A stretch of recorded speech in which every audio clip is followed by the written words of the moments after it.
Ashamaa harka fuunee daawwattootaa fi hordoftoota keenya akkam nagaa keessanii nageenyi koo kan jaalalaaf kabajaa bakka jirtanitti sinaa dhaqabu. Egaan daawwattootaa fi hordoftoota keenya odeeffannoo har'aa qabadhee isiniif dhiyaadheera. Hamma xumura qophii keenyatti looliin turan affeerraa kooti. Namoonni YouTube chaanaalii kiyya haaraa taatan subscribe gochuun maatii keenya taa'aa isiniin jenna. Viidiyoo kanas like akka gootan abdii isinirraa qabna.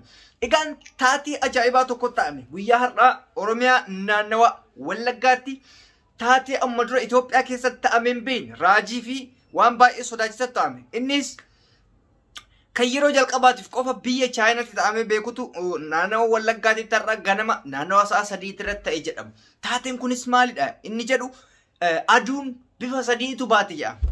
Aduu bifa sadiitu Wallaggaatti ba'e jedhama. Maal akka ta'e immootu bal'ina isaa isiniif kan dhiyeessu ta'a. Ajandaan itti aanu immootu ammas bifuma wal fakkaatuun woboon tarkaanfii har'a fudhateen milishoota woboo barbaachaaf deeman 24 to'annoo jala oolanii jiran jechuudha. Akkasuma rasaasaa fi kilaashii isaan baadhatanii deemanis harka fudhatanii jiranii. Kana qofaa miti waa'ee fiizaa irratti mootummaan Itoophiyaa deddeebiidhaan yookaan irra deddeebiidhaan miidiyaa irrattis ibsa garaagaraa hanga qondaalota gurguddaa baanitti haasaa jira. Maaliif isaan cinqee dhimmi miidiyaa isa jedhu bal'inaan isiniif ibsa jechuudha. Egaan odeeffannoo isa jalqabaatitti isiniif deebi'a. Odeeffannoon isa jalqabaa akkuma beekamutti yerootti addunyaa kanarratti taatee garaagaraatu ta'a. Taateewwan san keessaa muraasni biyya keenyallee guyyaa har'aa gahee jira. Taateen Wallagga bahaa yookaan naannawa Wallaggaatitti mul'ate kun akka addunyaattu mul'atee kan hin beeknedha. Garuu yeroo tokko qofa biyya Chaayinaatitti wanti sun mul'ate jedhamee kan dubbatamaa jiru. Itoophiyaa keessatti isa jalqabaa ta'utu dubbatamaa. Innis aduun bifa sadiin ifte jedhan. Baay'ee nama sodaachisa. Aduun biyya san keessatti bifa sadiin jechuun maal jedhee isinii ibsare? Kun dallansuu waaqati moo yookaan hin jiraami? Uummanni mootummaanii ta'ee waan mata'e illee haa ta'u kun waa'ee siyaasaa osoo hin ta'in waa'ee uumamaati waan ta'eef maal akka ta'e amma warri qoratu qoratee irra ga'a. Garuu nuti wanti nurraa eegamu inni rabbi kadhachuudha. Kanarratti kilaashii dhukaasuu fi wal mormuu osoo hin ta'in rabbi waan akkasii nutti hin deebisini nagaa nuuf haa godhu. Aduun nutti hin jijjiiramini, lafti nutti hin jijjiiramini, waa'ee nutti hin jijjiiramini, yeroo nutti hin jijjiiramini. Kun dhimma jiraachuu dhabuuti waan ta'eef rabbiin waan san nurraa haa deebisu jennee kadhannaa jechuudha. Taatee baay'ee sodaachisaa ta'edha. Aduun nu arginee hin beeknu. Dhaloota keenya keessatti jireenya keenya keessatti aduu takka beekna takkatti magaruu guyyaa irraa bifa sadii mul'ate jedha. Odeeffannoon kun immoo kan fudhatame TV mootummaatii fi TVlee garaagaraa irratti arguu dandeessanii gama galgalaatittis BBC Afaan Oromoo irraa fudhachuu dandeessanii. Kanaaf odeeffannoon gama Wallaggaatti dhufe isa kana fakkaata jechuudha. Odeeffannoo itti aanutti immoo yoo ceene tarkaanfii har'aa woboon fudhateen egaan milishoonni hedduu bakka tokkotti gadhiifamuudhaan milishaan argitee woboo barbaacha osoo deeman woboon nama muraasaan ta'anii milishaa 24 kilaashii 24 wajji fi rasaasa gara 300 olii kan lakkaa'amu harkatti qabanii hin ajjeefne hin booji'anii waraanni adda bilisummaa Oromoo nama dhukaase ajjeessa malee nama kallattiin argitee barbaachisaa deeme hin booji'a. Booji'anii jiran jechuudha. Milishootaaf dhaamsa yeroo hedduu goonus nurraa dhagahuu hin dandeenye.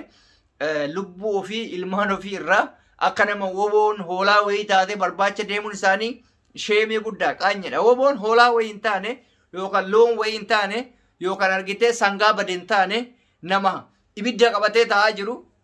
Ati nama ibidda qabatee taa'u kana maal jecha barbaacha deemta? Rasaasa barbaacha yoo deemte malee lubbuu ta'e balleessuu barbaacha yoo deemte malee akkamitti milishaan leenjii ji'a takkaatiin leenjii 15 takkaatiin deemteetiniin waraana adda bilisummaa balleessuuf deemta. Kuni waan hin yaaddamne waan hin danda'amnedha. Ofirraa dhiisaa. Ammallee isin gorsinaa yaa hawwoota keenya yaa maanguddoota keenya yaa warri milishaa hadaraa rabbii hadaraa keessan lubbuu teessan tamsaasan godhina. Qabdanii hin dandeettan boojitanii hin dandeettan ofitti hin taphatina mootummaa isinitti taphataara. Mootummaan isinitti taphataara. Shiftaadhaa kun warra waa isin godhu miti maalidha deemaa adiyaa qabaa isiniin jedhan. Lubbuu teessaniitu garaana nyaataa jiran. Bilaasha lubbuu teessan qisaasessaa jirtan. Ofirraa dhiisa yaa uummata keenya. Kun gorsa obbolummaati. Maaliif? Waan hin dandeenye tokko ibidda akkati boba'aa jiru tokko akkam jettee keessa seentame. Woboon ibidda boba'u maal jettee ibidda sanitti seenta ofirraa dhiisa argite warri milishaa ta'u keessattuu nama akka manguddoota fi namoota hojii dhabeeyyiidha waan ta'eef dhiisa hojii biraa uumadhaa dadhabdan mootummaa yoo isinitti jibbaachise baqadhaa jalaa achi deemaa gara biraa ta'a kana carraan jiru jechuudha. Inni biraa odeeffannoon inni biraa waa'een uggurraa viizaa Ameerikaadhaa bilchiginnaa sirriitti iyyisiisee jira. Iyyisiisuu qofaa miti baay'ee maraachaa jira. Maaliif maraatan? Viizaan ka ooggate ka biyya isaati maa maraatan? Rakkootu jira. Rakkoo cimtutu jira. Kanaaf irra deddeebiin mormii godhan. Kanaaf deebii hedduu deebisaa jiran. Nam hunduu qabeenya biyya teennaa saame achitti waan waa godhatee jiruuf akka itti seenu waan hin qabneef balaa buusaa jiran. Maal jedhan? Mootummaan Ameerikaa akkas gochuun dogongora sirrii miti. Kun dhimma maaliti? Dhimma sanii wal qabatu miti. Mootummaan sirreeffatuu qaba. Maalii jechuu qaba? Ibsa isaan deemamee ila. Televiziyoonii isaanii jala seenaa. Orga kaleessati. Kana malee namni waan biraa haasa'u hin jiru. Kanuma haasa'an. Rakkatan. Osoo wanni wayii jiraatu baate afaan ofii qabatan. Uggure bakka oomuun dhufu biyya keenya jirra waan ta'eef jedhanii callisan. Garuu manni callisuu hidhaniif maali?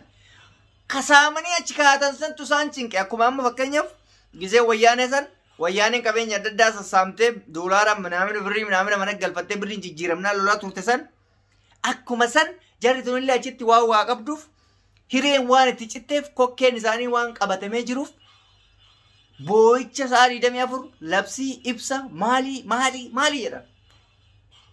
Hin kasaaran kisaaraa guddaa hojii keessanii jennaan gaa nuti immoo maal jennaan?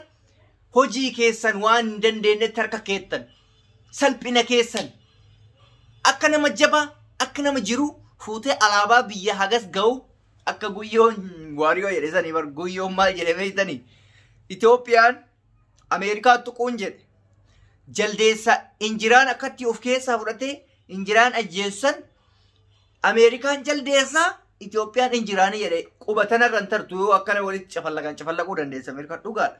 Biyya hagara ga'u unkaan Itoophiyaa fi miti Ameerikaan Afrikaan tunuu Ameerikaa hin jiran gisee takka waliin cafallaquu dandeessa. Biyya addunyaan akkatti rabbii gaditti biyya guddatte isi. Sinii gahe? Kana Itoophiyaan dhayxee harkaan ofumaa tuyxee ibidda ofitti lanagar wani tuyxeef maaliif beeytani? Hammeenya biraatiif seenaa. Haqa ilmaan Oromoo dhiiga ilmaan Oromootu akkasan isaan gochaa jira. Gifii isaan ummata biyyattii isaanii irratti godhantu har'a itti taphataa jira. Irra isaan irra deemaa jira jechuudha. Kana hojiin argaa jirra qabatamaan. Balaan isaanii dallansuun isaanii kun ofii amma hunda'uun uumama rabbiitu nutti jijjiiraa jira. Dhugaa rabbiititti badalliin isaan ummata irra gochaa jiran yookaan hammeenya argitee waan isaan gochaa jiran uumama irraafuu dallansuu fidaa jira. Wanta irra wallaggatti ta'ame dallansuu jiraatti. Nama dallanaa bar waa'in yoo rabbati waan badaa goote sitti dallana.